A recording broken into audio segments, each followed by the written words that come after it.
Jack Ryan returned for its second season last fall, with Wendell Pierce reprising his role as James Greer. I'm Riley Chow of Gold Derby, and when I talked to you last year and you got to teasing season 2, you said that people were going to be amazed by how tapped in the show was to geopolitics, and audiences were going to assume that the show had been written the week before as opposed to the year before.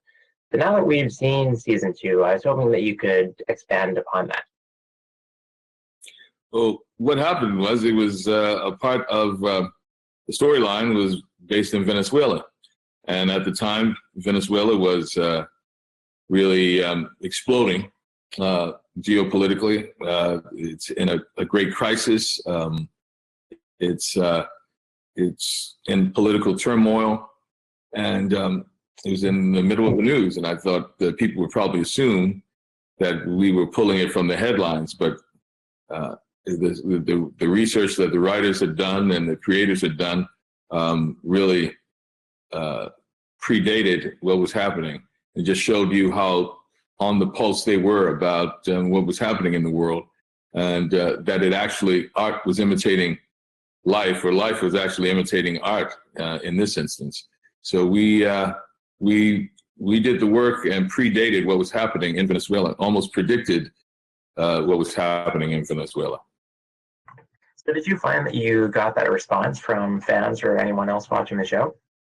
Absolutely. There were some people that were very upset, thinking that we were trying to use our platform to get involved in the politics of Venezuela, and we're being used by our government as a tool to persuade certain things to happen in Venezuela politically. And so it was amazing how the more realistic we were, the more specific we were, the more impactful it was, so much so that people believed that we were being used as a propaganda tool by the government of the United States to influence the politics of Venezuela, when it was just an espionage show that predated all the events that were happening, but was pretty authentic to what possibly could happen in Venezuela, and it did.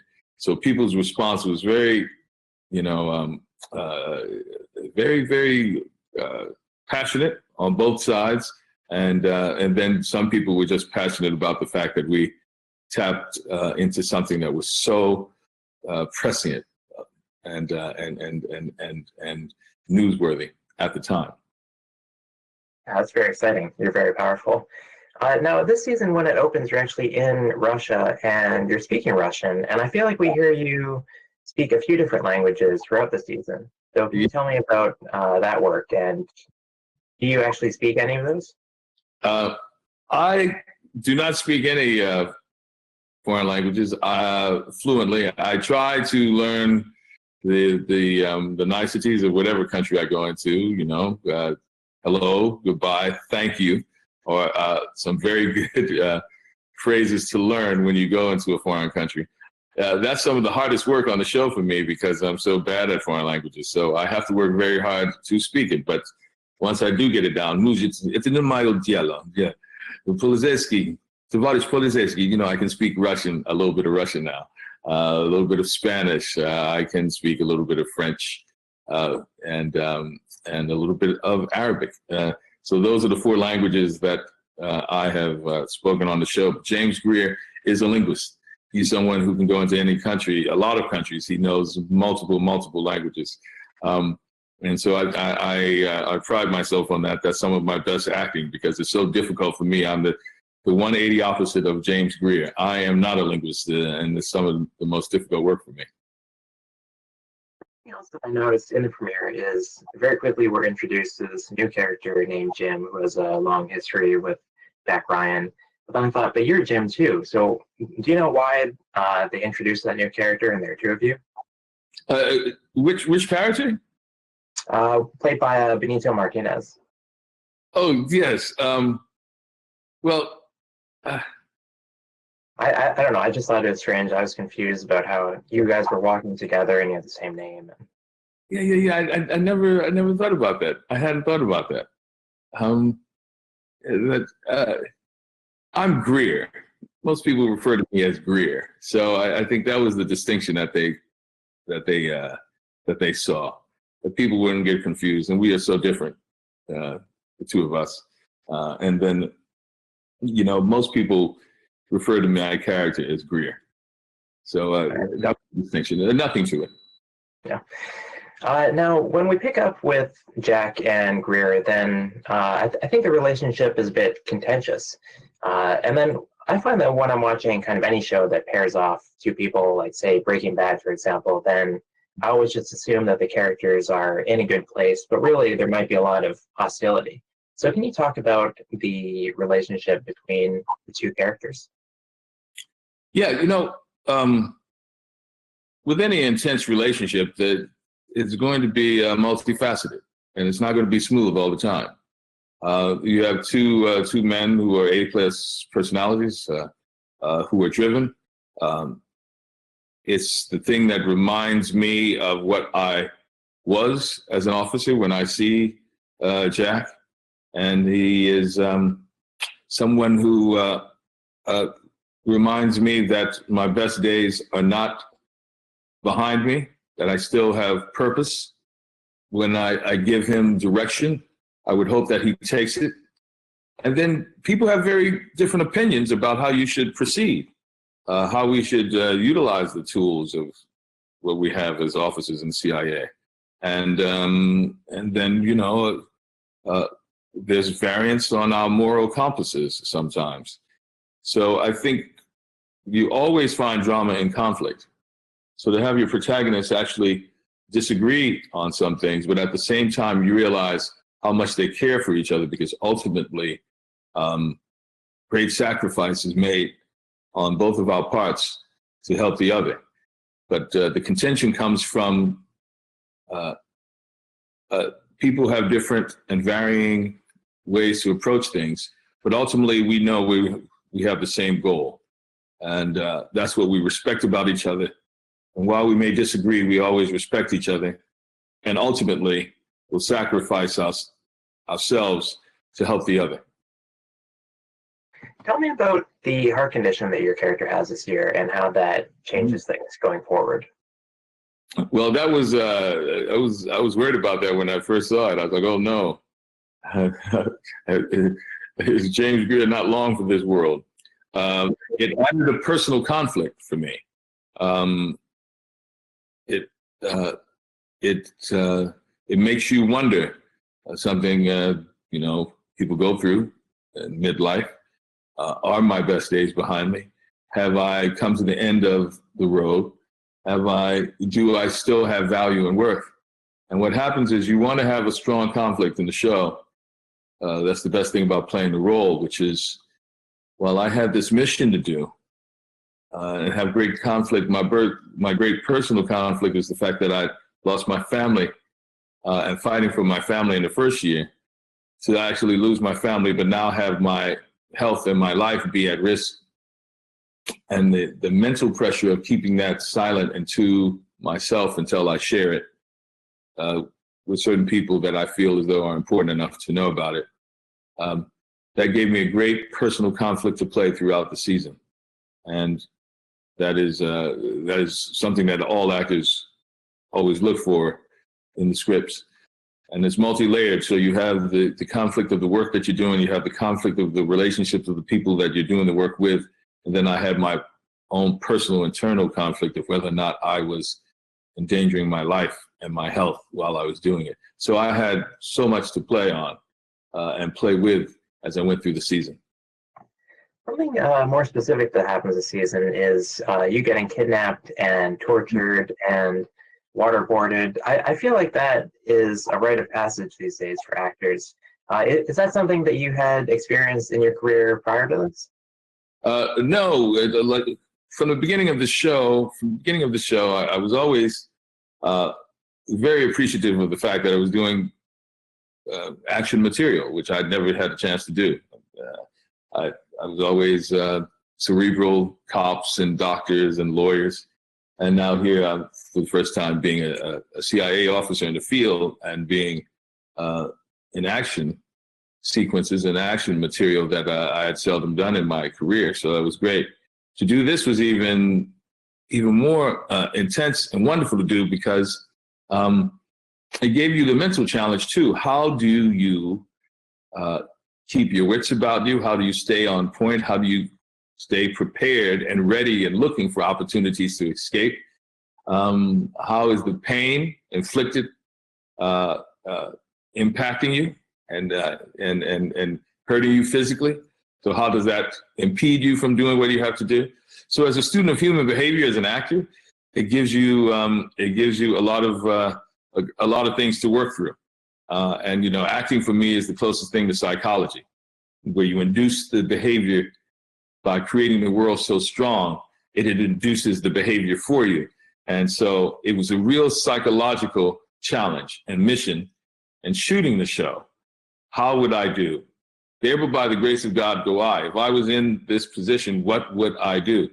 And so now I had a chance to kind of work through that as Greer, and that's the character. And I think that's what actors really appreciate. It's not just a rite of passage with the story. It's really a rite of passage of challenging your acting chops of how it's going to impact the way you portray a character. Now, last year I asked you about the producing directors of the show, and I thought you're so articulate and insightful because we just see, you know, the credit where it says directed by Morton Kildum or Carlton Cuse or Dan Sackheim. And this year you actually had a whole new set of producing directors. So I was hoping you could distinguish Phil Abraham from Andrew Bernstein. Wow, that's a really good question. Andrew Bernstein is he's like an action director. You know, even if it's a quiet scene, you feel as though it's an action scene because he is constantly reminding you of what's at stake. He's putting you in a pressure cooker. He is reminding you of the momentum of the story, the momentum of what's happening to your character, and the danger that's on hand. No matter how small the shot may be, whether it's just an establishing shot or a shot seeing you come out of the building, going to a car and getting into it. He's reminding you at all times, there's someone on your tail. There's something that's driving you. And he has that energy about him. Phil is cerebral. He wants you to really, he wants you to consider the psychological impact that the story has on you. That's the great thing. We're working with different directors and producing directors is they bring their personality and they bring their style to it. At the same time, there's continuity of story because they're just carving out another part of this multifaceted character, carving out another part of this multifaceted story. So instead of it being two-dimensional, it really truly becomes three-dimensional. It really, I give you a perfect example. When we were shooting in Moscow, Phil said, you know, while we were there, he says, you know, there's not a lot of African Americans here. There's not a lot of people of color here in Moscow. What would that be like for an officer who's trying to be as cloistered and as covert as possible, who is standing out? And that really added so much. I was already thinking about, I don't want to, you know, of that as James Greer, but he just added that, just like that extra psychological variable to think about. And so that's the thing that differentiates the two men. And then you have Denny, who was one of the directors on it, who she is about the personal relationships. So she really brought out the relationship between myself and oh my God, I'm forgetting the character's name. That she was running for president of Venezuela. I keep wanting to say Claudia, but that's the actress's name. So I fall for this woman. I have personal feelings for her, and as a woman, she was able to distinguish that for me. So every director and every producer brings their own personality to it, but there's always continuity of story as they dig out a different part of your character. That's pretty seamless as a viewer. Now I saw, or last year you were in Death of a Salesman, and you were nominated for an Olivier, and then you also went on a bit of an awards run for Burning Cane, both for acting in it and producing it at the Satellite Awards, Spirit Awards, Gotham Awards. So how Yes. was it being on that awards circuit?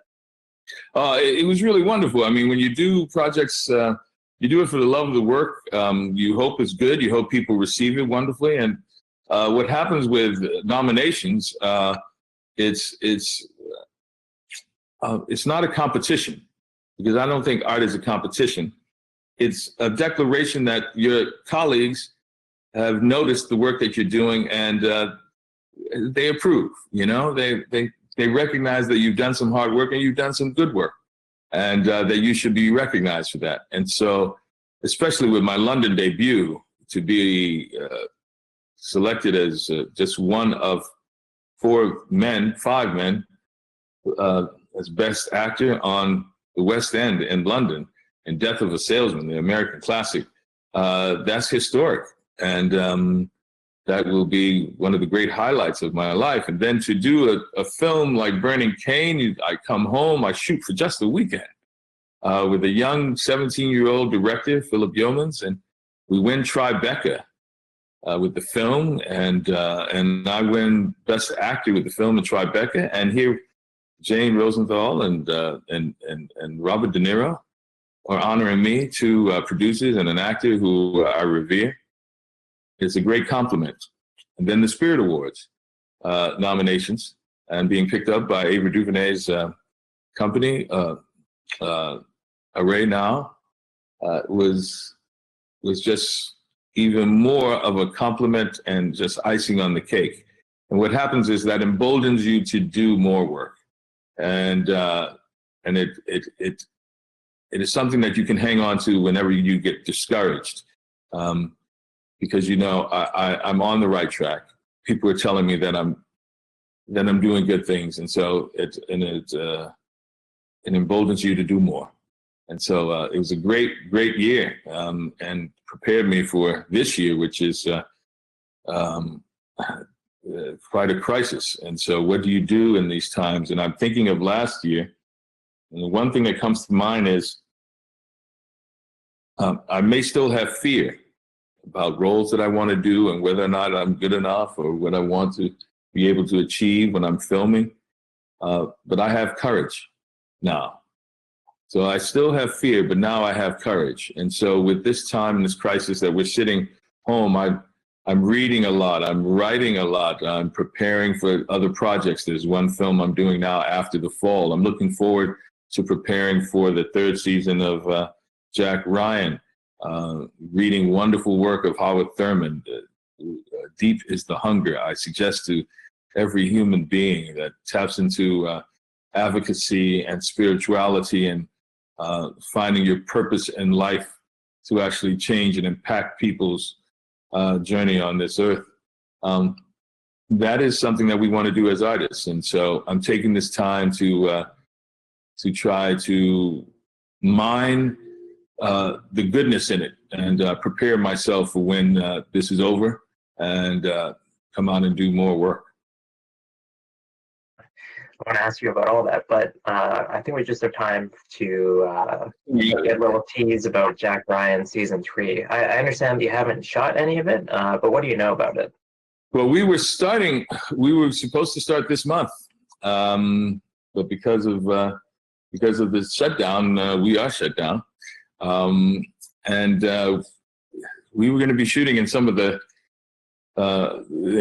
countries that are hotspots in the world right now, in Europe and in Asia. And so I don't know where we go from here. Like everyone, we're waiting to see what happens, and I think the virus will dictate the timing.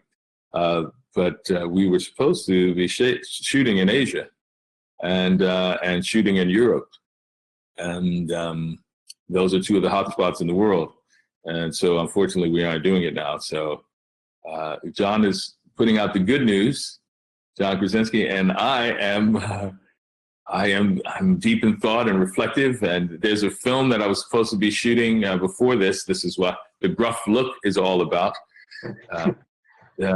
which was a period piece from the 1900s, the Ghost of the Ozarks, where I started town in the Midwest in the 1890s,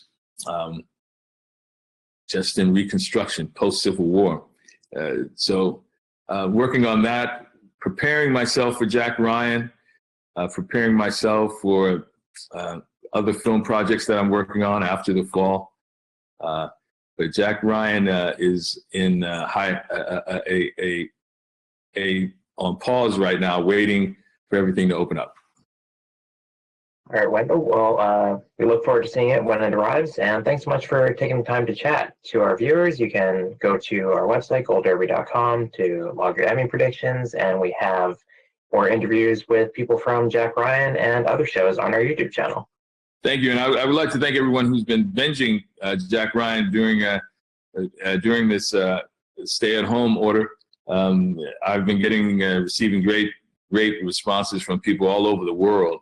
And I really want to thank them. I'm trying to give James Greer his due, because this is a great character, a unique character, something that you seldom see on television. And I'm getting good feedback, even from those who have worked at Langley. So that's the ultimate compliment.